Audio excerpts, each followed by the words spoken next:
৮২ বছর বয়সী এই লোকটি ওমরা পালন করে এমনই এক নজিরবিহীন ইতিহাস সৃষ্টি করেছে, যা শুনলে আপনি অবাক হয়ে যাবেন। সাধারণ অন্যের বাড়িতে কাজ করে কোনো রকম দিন কাটিয়ে দেওয়া লোকটির ওমরা পালনের ইতিহাস শুনে অবাক হয়েছিল পুরো বিশ্বের মুসলিমরা।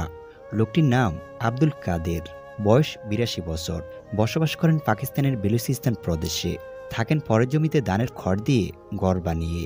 এক কথা একদম অজপাড়া গ্রামে বসবাস তার, যেখানে নেই কোনো বিদ্যুতের আলো, নেই কোনো নেটওয়ার্কের ব্যবস্থা। তিনি জানেনই না মোবাইল জিনিসটা কি, কিন্তু মহান আল্লাহ তাআলার সাথে তার রয়েছে নিবিড় সম্পর্ক। সাধারণ এই মানুষটা অন্যের ছাগল লালন পালন করে দিন কাটিয়ে দেন। সারা বছর অন্যের ছাগল লালন পালন করার জন্য তাদের দেশের নিয়ম অনুযায়ী বছর শেষে তাকে একটি ছাগল দেওয়া হয়। বর্তমান যুগে এই একটি ছাগল দিয়ে আর কি বা হয়? তার থাকার তেমন কোনো ঘরও নেই, সংসার চালানোর মতো যোগান হয় না ঠিকঠাক মতো। তবে তিনি বুকে আশা বেঁধে রেখেছেন আল্লাহর ঘর বাইতুল্লাহ জিয়ারত করবেন, তাওয়াফ করবেন কাবার চারপাশে, নবীর রওজা মোবারক জিয়ারত করবেন, প্রাণ করে সিদ্ধ হবেন জমজমের পানি। এরকম আরও কত শত স্বপ্ন বেঁধে রেখেছেন হৃদয় জুড়ে। কিন্তু আশা করলেই তো আরব সাগর পাড়ি দিয়ে আরব দেশে যাওয়া সম্ভব না। তার জন্য প্রয়োজন হয় অর্থের। এখন তার এই ইচ্ছে পূরণ হবে কিভাবে?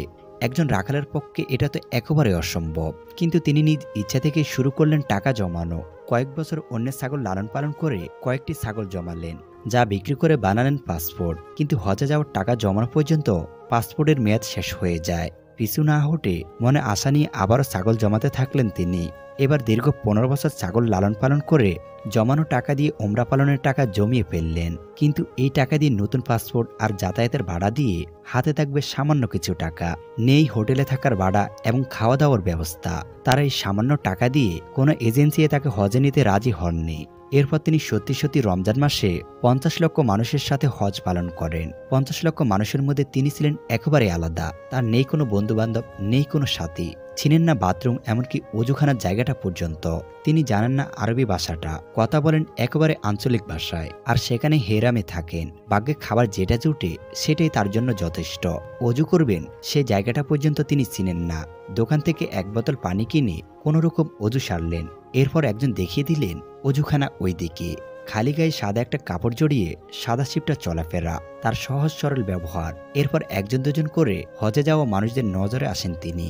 এরপর আব্দুল কাদেরের ছবি আর ভিডিও ছড়িয়ে পড়তে লাগলো আরব মিডিয়াগুলো সহ পুরো বিশ্ব জুড়ে। মুহূর্তে ভাইরাল হয়ে যায় কাবার আঙ্গিনায় চলাফেরার দৃশ্য, যা দেখে কেউ বলছেন ফেরেস্তারূপী মানুষ, কেউ বলছে একেবারে দরবেশ, আবার কেউ বা বলছে সাহাবীদের যুগের মানুষ। তবে আব্দুল কাদেরকে ঘিরে মানুষের আলোচনা এত পরিমাণ হয়েছে যে তার নিউজ পৌঁছে যায় সৌদি আরবের রাজ পরিবারের কাছে। রাজ পরিবার থেকে তাকে দাওয়াতও করা হয়, রাজকীয় মর্যাদায় তাকে করা হয় মেহমানদারি। তবে এরই মধ্যে আব্দুল কাদের পৌঁছে যান তার নিজ দেশ পাকিস্তানে। এদিকে আবার পাকিস্তানের সরকার ঘোষণা দিয়েছে সরকারি ব্যবস্থায় এবার তাকে হজে পাঠানো হবে। নিশ্চয় এই অক্ষত অপরিচিত মানুষগুলি মহান আল্লাহর কাছে সবচেয়ে প্রিয়, তবে তারা কখনো কখনো দুনিয়াবাসীর কাছেও প্রিয় হয়ে যায়।